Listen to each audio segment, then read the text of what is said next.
बहुत ही प्रसिद्ध कहानी है। आज से लगभग 1500 साल पहले भारत में एक बौद्ध भिक्षु रहा करते थे। उनका नाम था बोधिधर्मा। पूरे बौद्ध धर्म के इतिहास में गौतम बुद्ध के बाद अगर कोई सबसे ज़्यादा प्रभावशाली और प्रसिद्ध बौद्ध भिक्षुक हुए हैं तो वो बोधिधर्मा ही थे। गौतम बुद्ध के बाद बोधिधर्मा ने ही बौद्ध धर्म को सबसे ज़्यादा फैलाया था। वो बोधिधर्मा ही थे जो बौद्ध धर्म को भारत से चीन ले गए थे, जो बाद में जैन बुद्धिज्म के नाम से प्रसिद्ध हुआ और फिर ये चाइना से होता हुआ जापान, कोरिया और दक्षिण पूर्व एशिया के कई देशों में फैल गया। उस समय चीन में जो सम्राट था उसका नाम था बू। सम्राट बू ने गौतम बुद्ध और उनके शांति के विचारों के बारे में बहुत सुन रखा था और वो उनसे बहुत प्रभावित भी था। कहा जाता है कि सम्राट बू सालों इंतजार करता रहा कि महान हिमालय की दुर्गम घाटियों को पार कर भारत की ओर से कोई बौद्ध भिक्षु चाइना में आ जाए और उसे बुद्धिज्म व उसके विचारों के बारे में बताए। जब बोधिधर्मा चाइना पहुँचे तो बूढ़ा सम्राट बू उनसे मिलने आया। उस समय सम्राट बू मानसिक अशांति की समस्या से गुजर रहा था। उसने बोधिधर्मा से कहा, मैंने बहुत कोशिश की, हर तरह से प्रयास करके देख लिया, लेकिन मेरे मन में शांति नहीं है। ये हर समय भटकता रहता है। क्या आप मेरे मन को शांत कर सकते हैं? बोधिधर्मा ने कहा, कहाँ है तुम्हारा अशांत मन? दो मुझे, मैं उसे अभी शांत करके देता हूँ। सम्राट बू को कुछ समझ नहीं आया और वो चुपचाप खड़ा रहा। बोधिधर्मा ने कहा, ठीक है, मैं तुम्हारा मन शांत कर दूंगा, लेकिन इसके लिए तुम्हें कल सुबह 4 बजे अकेले मेरे पास आना होगा। और हाँ, याद रहे, अपना अशांत मन अपने साथ ही लेकर आना, उसे भूलना मत। सम्राट बू को ये जवाब कुछ अजीब सा लगा। वो उस पूरी रात सो ना सका। सोचता रहा कि कैसा पागल भिक्षु है, कहता है मन साथ लेके आना। भला मन भी कोई बाहरी सामान है जिसे मैं छोड़कर आ जाऊंगा?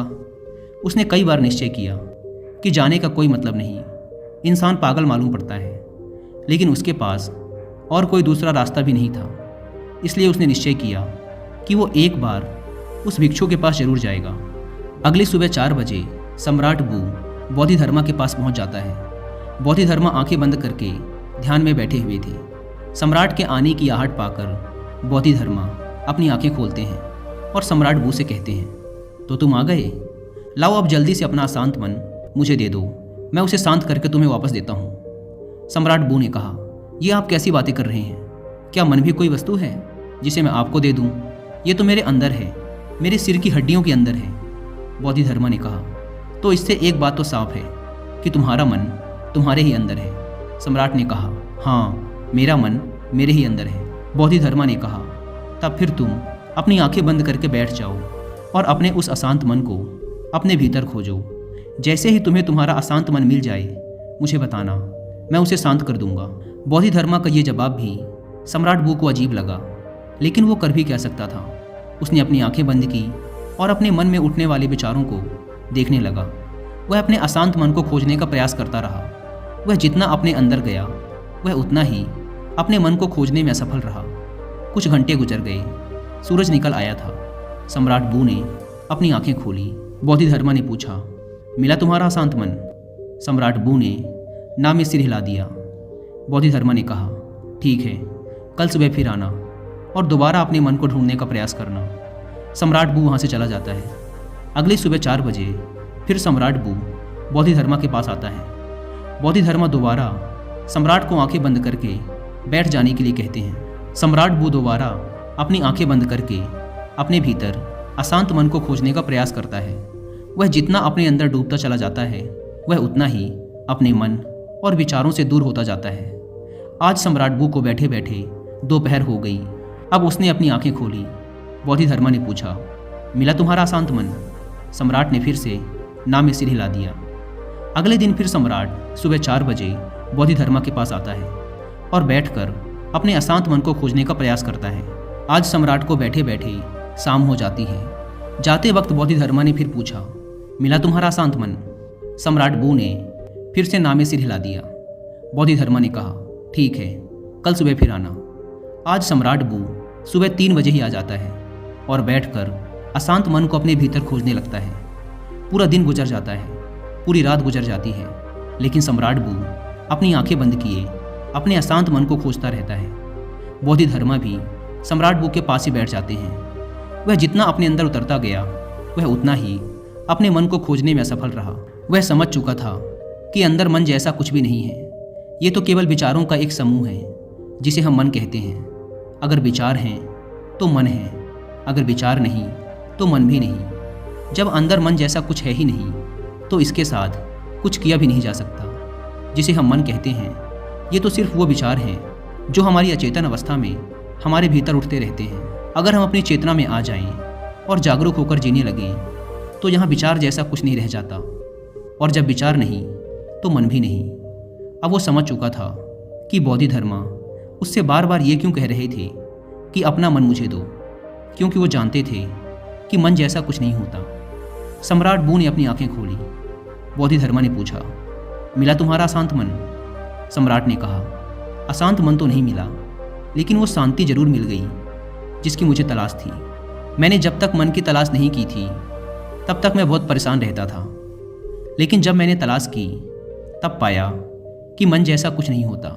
बोधिधर्मा ने कहा, जब भी तुम्हें अशांति महसूस हो तब आंखें बंद करके बैठ जाओ और अपने अंदर देखो कि ये अशांति कहाँ है, और तुम्हें तुम्हारे अंदर कोई अशांति नहीं मिलेगी। लेकिन हाँ, जब तुम खोजोगे तो तुम्हें तुम्हारे भीतर एक ऐसा इंसान जरूर मिलेगा जो बहुत ही शांत चित्त और स्थिर है। जैसे कि सम्राट बू ने महसूस कर लिया था कि मन कुछ और नहीं बल्कि हमारे विचार ही मन है। हम अपने विचारों पर नियंत्रण करके अपने मन को नियंत्रित रख सकते हैं। अगर आप ये सीखना चाहते हैं कि अपने विचारों पर काबू कैसे किया जाए तो इसके लिए आप 2 बुक्स पढ़ सकते हैं, जिसमें से पहली बुक है बुद्धास ब्रेन और दूसरी बुक का नाम है बीइंग टू बिकमिंग बुद्धा। अगर आपके पास इन बुक्स को पढ़ने का टाइम नहीं है तो आप इन दोनों ही बुक्स की हिंदी में बुक समरी भी सुन सकते हैं कुक्कू एफएम ऐप पर। कुक्कू एफएम इंडिया का one of the best audio book platform है, जहां पर आप एक बुक से भी कम की कीमत पर हजारों बुक्स को ऑडियो फॉर्मेट में सुन सकते हैं, वो भी अपनी मनपसंद लैंग्वेज में। जैसे कि आप सब जानते हैं कि इस प्लेटफॉर्म के 1 साल का सब्सक्रिप्शन पड़ता है 399 रुपीज़ का, लेकिन अगर आप यूज़ करते हैं कूपन कोड WI50 तो पहले 250 लोगों को मिलेगा 50% का डिस्काउंट, और सिर्फ 199 रुपीज़ में पूरे 1 साल तक हजारों ऑडियो बुक्स का एक्सेस। अगर आप इस ऐप को डाउनलोड करना चाहते हैं तो link description and pin comment पर मिल जाएगी। अगर हम अपने जीवन में देखें तो हमारे चारों तरफ ऐसे लाखों लोग हैं जो मानसिक अशांति से परेशान हैं। वो सभी इस मानसिक बीमारी से बाहर आना चाहते हैं, लेकिन उन्हें पता नहीं कि इससे बाहर कैसे आया जाए। और अगर कुछ लोग इससे बाहर आने का प्रयास भी करते हैं तो कुछ शुरुआती असफलताओं के बाद वो हार मान जाते हैं, और फिर ये मानसिक अशांति मरते दम तक उनके साथ रहती है। कई बार कुछ मानसिक विचार शारीरिक दर्द से भी ज़्यादा दर्दनाक होते हैं, और ये इंसान का जीवन बहुत मुश्किल बना देते हैं। लोग इस मानसिक अशांति से गुजरते हैं क्योंकि वो कभी भी अपने अशांत मन को खोजने का प्रयास नहीं करते। वो कभी भी अपने भीतर झांक कर ये देखने का प्रयास नहीं करते कि असल में इस मानसिक अशांति का कारण क्या है। जैसे कि हमने ऊपर कहानी में देखा कि मन जैसी कोई चीज़ हमारे अंदर नहीं होती। असल में मन हमारे अंदर उठ रहे विचारों का समूह है, क्योंकि हम अचेतन तरीके से बस कुछ भी सोचे जा रहे हैं। कभी बीते हुए कल के बारे में सोचते हैं तो कभी आने वाले कल के बारे में। इन विचारों की भागा दौड़ी में हम ये भूल ही चुके हैं कि जीवन ना तो भूतकाल में है और ना ही भविष्य में। जीवन तो आज में है, इसी पल में है जिसे हमने जीना ही छोड़ दिया है। अगर हम अपनी चेतन अवस्था में रहना सीख जाएं, जागरूक होकर अपने अंदर चलने वाले विचारों को देखना शुरू कर दें, तो धीरे धीरे हमारे अंदर उठने वाले विचार कम होना शुरू हो जाएंगे। क्योंकि तब विचारों को उत्पन्न होने का समय नहीं मिल पाता, क्योंकि हमारा मन ज़्यादातर तभी सोचता है जब ये अचेतन यानी कि अनकॉन्शियस अवस्था में होता है। इसलिए जैसे जैसे हमारी जागरूकता यानी अवेयरनेस बढ़ती जाती है, हमारे विचारों के उठने की तीव्रता कम होती चली जाती है, और जब हम विचार शून्य हो जाते हैं तो हमारा मन गायब हो जाता है, और ये हमारे लिए मुसीबत नहीं बल्कि खुशी और शांति का स्रोत बन जाता है। इसलिए अब से जब भी आप अपने लाइफ में अशांति या किसी प्रकार का दुख महसूस करें तो चुपचाप आंखें बंद करके बैठ जाएं और अपने अंदर उठने वाले विचारों को देखना शुरू कर दें। इन उठते हुए विचारों को रोकने की कोशिश ना करें, बस इन्हें आने और जाने दें, और ना ही इन विचारों में उलझें। आप इन्हें बस ऐसे देखें जैसे कि आप किसी रोड के किनारे खड़े हैं और आती जाती गाड़ियों को देख रहे हैं। गाड़ियाँ आती हैं और जाती हैं, ऐसे ही विचार आएंगे और जाएंगे। आपको बस उन्हें देखते रहना है। समय के साथ धीरे धीरे ये विचार आने बंद हो जाएंगे और अंत में आप खुद को एक ऐसे इंसान के रूप में पाओगे जो अंदर से एकदम स्थिर और शांत है।